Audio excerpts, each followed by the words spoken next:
Hi అండి. చాలామంది పాలు బయట కొనుక్కొచ్చుకొని వాడేవాళ్ళు ఉంటారు, కొంతమంది ప్యాకెట్ పాలు వాడేవాళ్ళు ఉంటారు. మనం పాలు కాన్ చేసిన తర్వాత ఫ్రిడ్జ్లో పెడితే బాగా మీగడ కట్టేస్తుంది. ఆ మీగడని రోజు తీసేసి పక్కన సపరేట్ చేసి పెట్టుకోవాలి. సపరేట్ చేసి పెట్టుకున్న తర్వాత ఒక 10 డేస్కో వీక్కో బాగా ఇట్లా అనేస్తే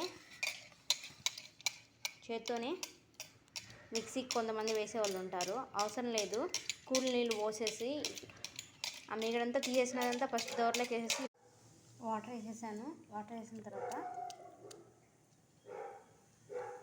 దగ్గరకు వచ్చేస్తుంది. బాగా కూల్ నీళ్ళు పోసేస్తే ఈ వెన్న అంతా సపరేట్ గిన్నెలో వేసేసుకోవాలి. పొయ్యి మీద పెట్టేసి ఒక 10 మినిట్స్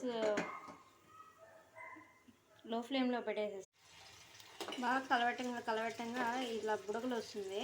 ఈ బుడగ చూసారా నెయ్యి ఎలా ఉందో.